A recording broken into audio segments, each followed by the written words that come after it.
My parents gave my sister $50,000 for her daughter's college fund on Christmas. They gave my son a $12 gift card with a note. Maybe if you were smarter. He read it aloud, thinking it was a joke. Everyone laughed. He didn't. I took his hand, and as we left, I said loud enough for all to hear, "Grandpa, Grandma, check your bank account Monday, the $890,000 trust I've been funding. My name is Noah, I'm 36, a paramedic, and in my family, I'm the reliable one, the one who shows up, the one who fixes things, the one who pays quietly and doesn't make it weird. My son Eli is 11. He's the kind of kid who says, 'Excuse me,' without being told. He reads slower than other kids, but he tries hard. He loves space books and building tiny Lego ambulances because he says, 'That's your car, Dad.' Christmas morning at my parents' house always had rules. Park in the same spots. Compliment my mom's table. Laugh at my dad's jokes. Don't bring up money." So, of course, the first thing my dad did after waffles was bring up money. We were all in the living room. My sister Paige was on the couch with her daughter Kelsey, practically in her lap. My mom was passing out gifts like she was doing inventory. My dad stood by the tree holding 2 envelopes. He cleared his throat. "We're doing something special this year." Paige's eyes lit up. "Ooh, finally." My mom smiled like she'd been practicing it. "We want to support Kelsey's future." Dad handed Paige a thick envelope. 50,000 college fund. Merry Christmas. Paige actually squealed. "Oh my God. Mom, Dad, are you serious?" Everyone clapped. My uncle said, "That's huge." My cousin said, "Must be nice." My mom just sat there soaking it in like applause was oxygen. Eli leaned toward me and whispered, "Do you think they got me that telescope?" I swallowed. "Let's see, bud." Mom called names. Kelsey got a new laptop. My sister's husband got a watch. Even my aunt got a spa gift set. Then Mom held out a tiny envelope to Eli. "Here you go, sweetheart." Eli took it with both hands. He looked proud, like he'd finally made the cut. He opened it and pulled out a $12 gift card. Then he unfolded the note inside.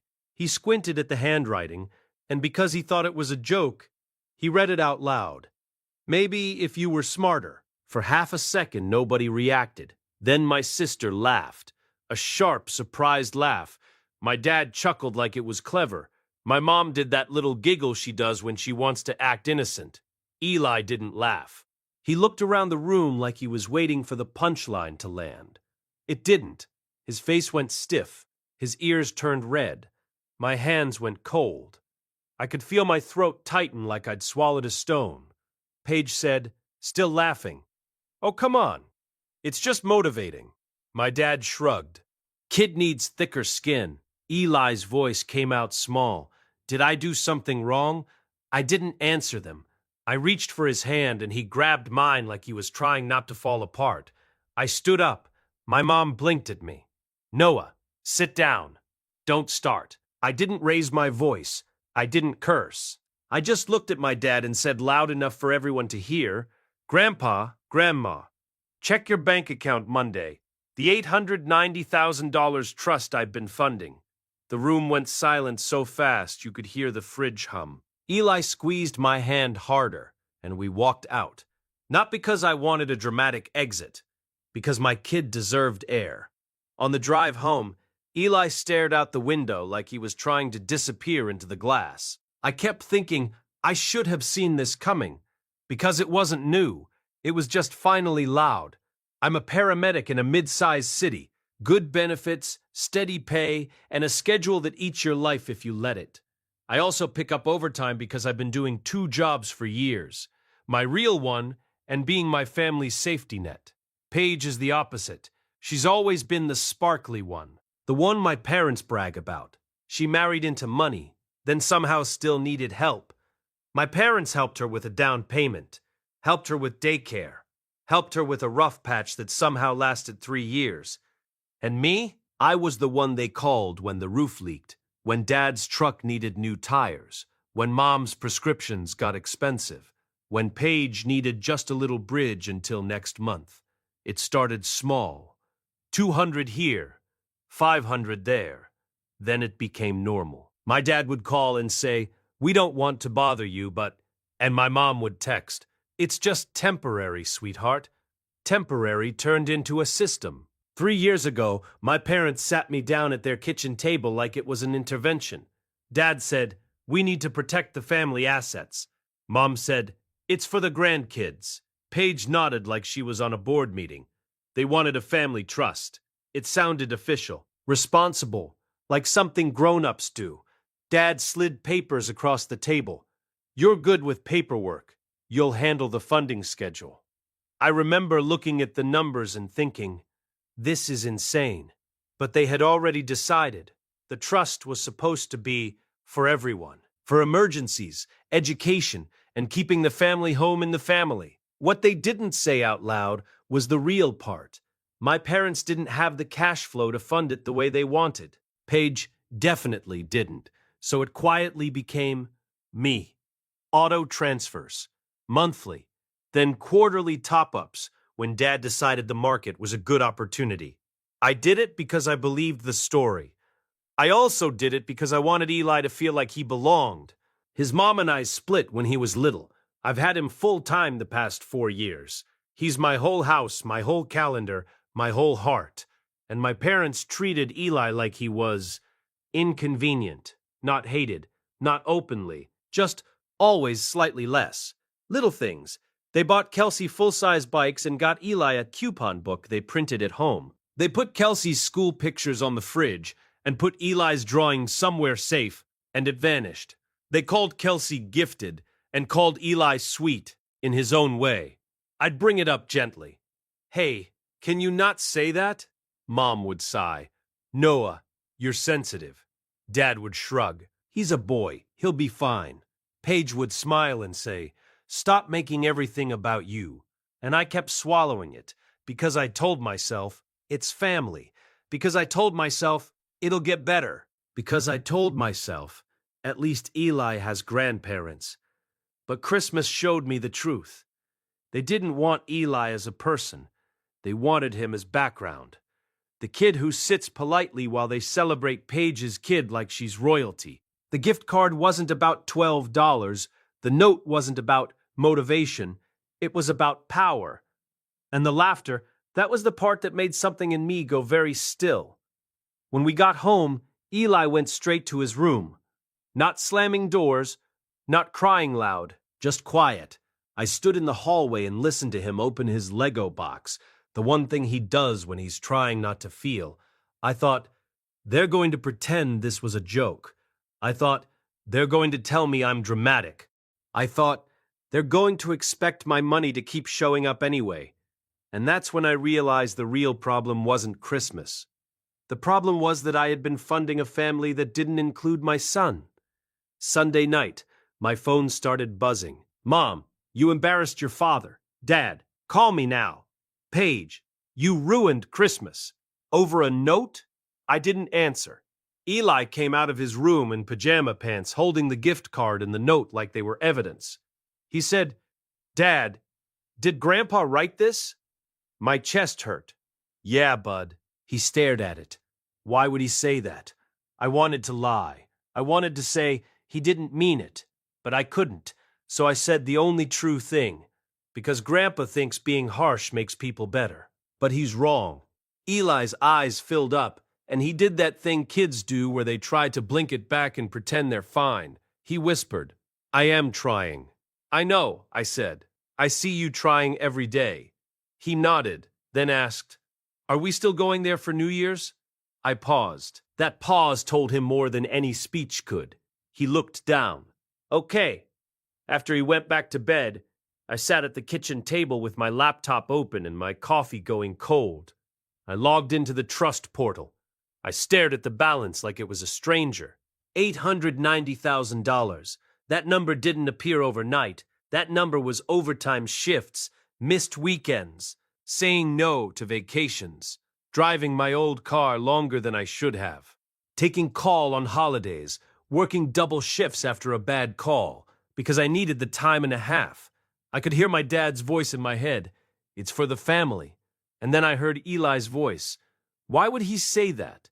That's when the breaking point finally clicked into place. They didn't just insult my kid. They felt safe doing it, because they believed I wouldn't do anything real. I didn't want revenge. I didn't want to scream. I wanted one clean boundary, something that didn't require permission. So, I made a list on a sticky note. Simple. Remove my funding. Lock it so they can't restructure it. Redirect my money to Eli. I slept maybe 2 hours. Monday morning, I took Eli to school. He got out of the car and paused. He said, "Are you mad at me?" I leaned across the seat. No, never. I'm mad at adults who should know better. He nodded slowly and went inside. Then I drove straight to the bank. I sat in the parking lot for a full minute, hands on the wheel, and thought, this is going to change everything. And then I walked in anyway. I didn't make a scene at the bank.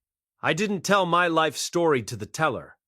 I asked for an appointment with the trust services manager. I sat in a beige office that smelled like printer toner and fake lemon cleaner. The manager, a woman named Diane, pulled up the account. She said, "This is a substantial family trust." I said, "It's a substantial Noah trust." Her eyebrows lifted. "You're the primary contributor." "I know," I said. "I want my contributions stopped immediately." She looked careful. "Are you requesting to pause distributions as well?" This was the moment where old me would have hesitated. Old me would have worried about feelings. I thought about Eli reading that note out loud. I thought about everyone laughing. I said, "Yes. Freeze distributions pending review, and remove the automatic funding from my accounts." Diane nodded and started typing. "You'll need to sign here." I signed. My hand didn't shake as much as I expected. Then I said, "I want a separate education account for my son funded with the amount I would have contributed this year." She turned the screen slightly toward me. "We can do that today." I stared at the confirmation page when it popped up. It felt oddly quiet, like closing a door gently, but for the last time. Diane printed a receipt. "You'll receive notifications of the changes." I stood up, grabbed the papers, and felt something I hadn't felt in years. Relief. Not happiness, not victory, just relief. By noon, my dad called. I answered because I didn't want Eli hearing voicemails later. Dad didn't even say hello. "What did you do?" I said, "I stopped funding the trust." He went silent for half a beat. Then his voice sharpened. "You can't do that." "I can," I said. "I did." Mom's voice jumped in from his side of the call like she'd been waiting. "Noah, this is insane. It's for the family." I kept my voice level. "Eli is my family." Dad snapped. "Don't make this about that stupid joke." I actually laughed once, and it surprised me how flat it sounded. "It wasn't a joke," I said. "Jokes make the target laugh." Mom tried a softer tone. "Sweetheart, you're emotional. Come over, we'll talk." I said no. Paige texted while I was still on the call. "Paige, you're punishing Mom and Dad because your kid can't take a joke? Unreal." I didn't respond to her. I didn't need to. Her message said everything. Eli's feelings were an inconvenience, and my money was an expectation. Dad's voice turned low. "You're going to destroy what we built." I said, "You destroyed it when you laughed at my son." Mom started crying. Real or performative, I didn't care. She said, "We did so much for you." That old guilt tried to rise up in my throat, the familiar one, the one that used to make me send money just to stop the pressure.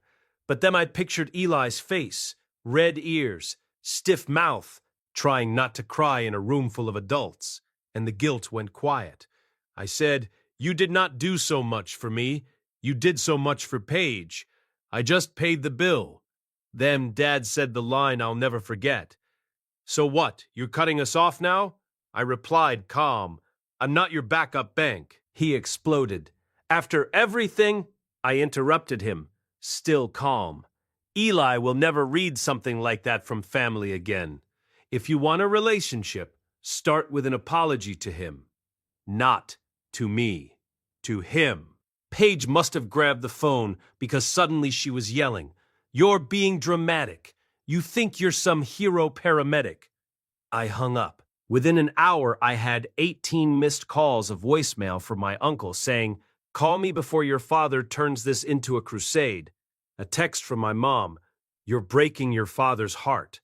I stared at that text and thought, interesting how Eli's heart didn't matter at all. That evening, Paige showed up at my door without warning. She didn't bring cookies. She didn't bring concern. She said, "You need to fix this. Mom and Dad already told Kelsey. She's counting on that money."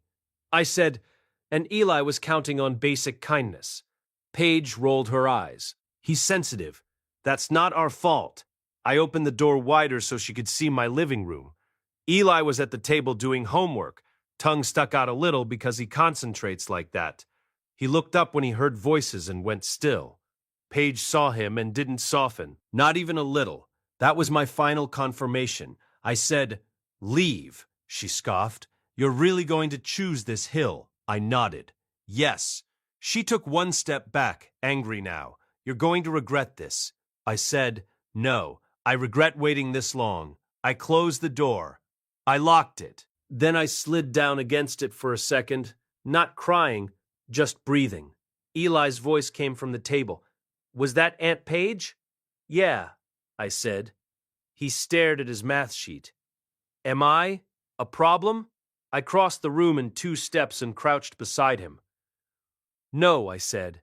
"You're the reason I finally stopped letting people treat us like we're optional." He blinked fast, then nodded once like he was trying to accept it. And that's when I knew the consequences didn't matter.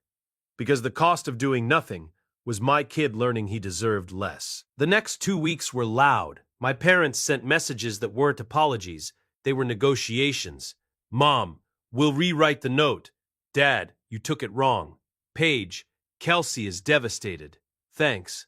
I didn't argue. I didn't explain it again in new words. I repeated one sentence every time. "I won't fund a family my kid isn't part of." My uncle came by one night. He sat at my kitchen table and looked tired. He said, "Your dad's telling people you're unstable. That work is getting to you." I snorted. "Of course he is." My uncle nodded toward Eli's backpack by the door. "How's the kid?" I looked at the backpack, then at the small drawing taped to my fridge. Eli's Lego ambulance with a speech bubble that said, "Dad saves people." "He's okay," I said. "He will be better than okay, because he's going to grow up knowing his dad chose him." On New Year's Eve, we didn't go to my parents' house. We stayed home. Eli and I made frozen pizza, the cheap kind. We wore mismatched pajamas. We watched a dumb countdown show and made fun of the commercials. At 11:58, Eli handed me the $12 gift card. He said, "Can we use it for hot chocolate tomorrow?" I looked at it. I looked at the note. I'd kept it, not to punish him with it, but to remind myself what I refused to normalize. "Yeah," I said, "we can." He hesitated. "Dad? Yeah?" He said, "Are we still a family if they're mad at us?" My throat tightened again, but in a different way this time. I said, "We're a family because we take care of each other. That's the whole rule." He nodded like that made sense, like he could breathe inside that answer. At midnight, we clinked our mugs of soda, and he smiled for real. And in that moment, I didn't miss the big house, the forced traditions, the fake laughter. I only felt one thing: peace. The moral was simple, and it wasn't about money. If someone can laugh while your child is hurt, they don't get access to your wallet, your time, or your loyalty. Love doesn't come with a price tag, but disrespect does.